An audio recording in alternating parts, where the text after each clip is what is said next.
Is Lebanon finally moving towards peace with Israel, or could it be heading for a devastating new civil war?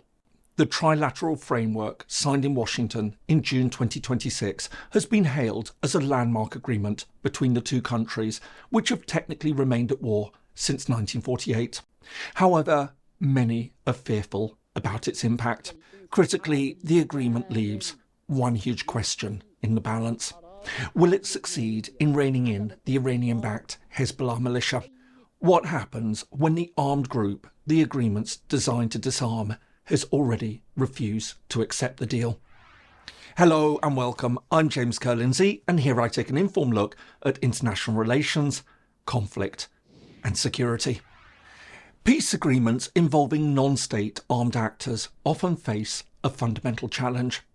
How do you get a group to give up its weapons against its will, or in return for a promise of eventual political payback? All too often, such groups will resist disarmament, knowing that once their weapons are gone, so too is their ability to enforce a deal. In such cases, some form of external guarantor is usually needed to make things work. However, that guarantor's word is only as strong as its willingness to enforce the deal. Are they really and truly willing and able to carry through on their promises? And can they be trusted to do so? This is more or less the central problem at the heart of the framework signed by the United States, Israel and Lebanon on the 26th of June 2026.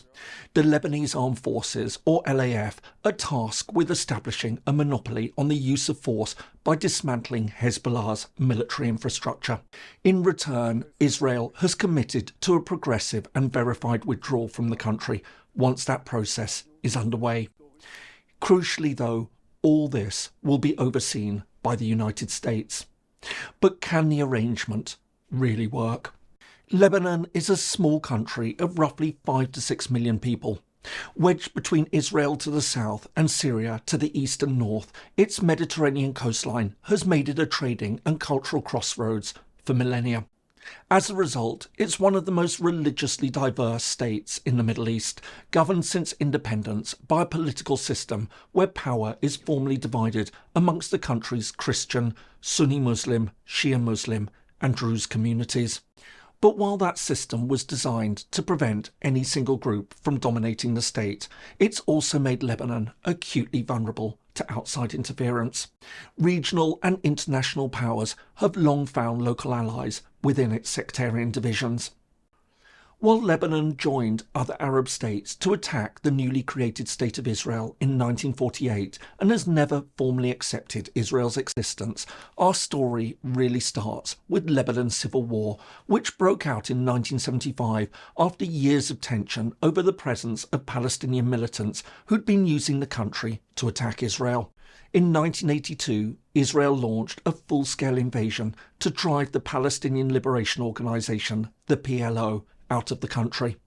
But rather than end Lebanon's conflict, the invasion opened the way for the emergence of a powerful new group, Hezbollah. Formed by members of Lebanon's Shia community and backed by the theocratic revolutionary regime in Iran, which saw it as a way to take on Israel, it fought against Israeli occupation, eventually becoming a major actor in the Lebanese civil war. And while a 1989 peace agreement eventually ended the civil war and rebalanced Lebanon's political system, Hezbollah steadfastly refused to give up its weapons, even after Israel's final withdrawal from the south of Lebanon in 2000. Instead, sporadic skirmishes continued along the border, with Hezbollah occasionally firing rockets into Israel. This in turn led to another short-lived war in 2006.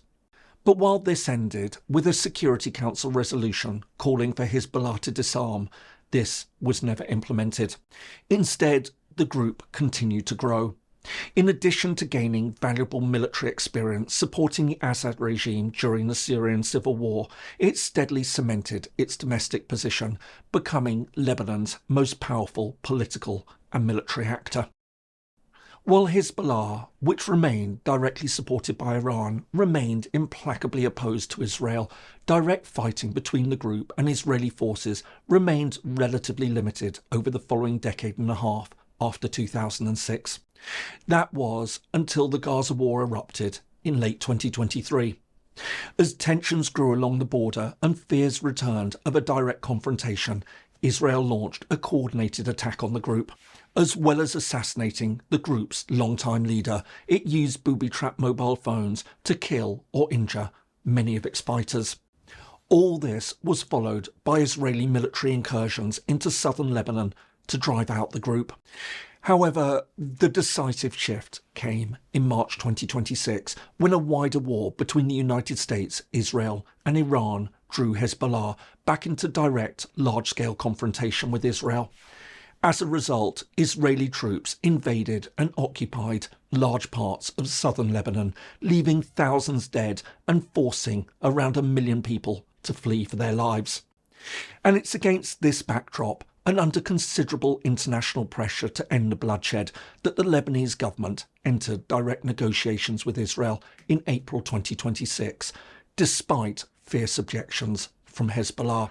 I hope you're finding this helpful. If so, please do give it a like and subscribe to the channel if you haven't already. It all really helps. Many thanks, and now back to the video. Over the following months, the talks progressed through 5 rounds, culminating in the signing of a 14-point trilateral framework on the 26th of June 2026. Affirming the right of Lebanon and Israel to live in peace, this commits Lebanon to a performance-based disarmament process.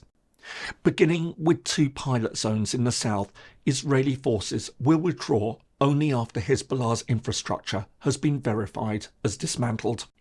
Crucially, this mechanism will be overseen by a new military coordination group led by the United States. On top of this, the US has also pledged financial support, including humanitarian assistance and funding to strengthen the Lebanese army's capacity to enforce the deal. But while Washington has praised the agreement, others are far less convinced.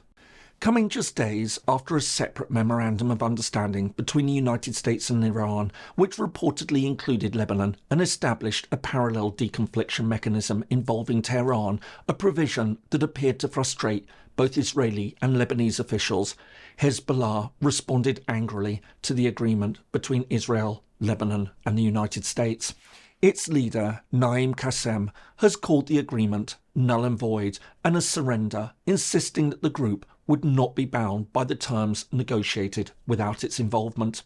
Meanwhile, as a senior lawmaker warned of the risk of internal conflict, Hezbollah supporters have taken to the streets to protest the trilateral agreement. So, what happens now? On the one hand, despite Hezbollah's opposition, there's a strong case that this framework marks genuine progress. By most accounts, it's still the most substantive written agreement between Israel and Lebanon since the short-lived accord signed in May 1983.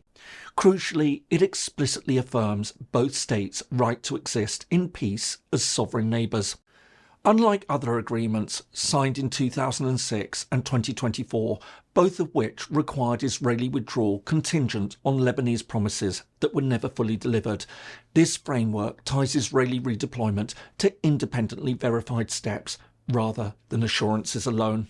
It also includes financial measures to cut off funding to Hezbollah and any organisations connected to it, alongside substantial American backing for the Lebanese state and its armed forces. But while proponents highlight the framework's verification mechanisms, critics point to what it conspicuously fails to define.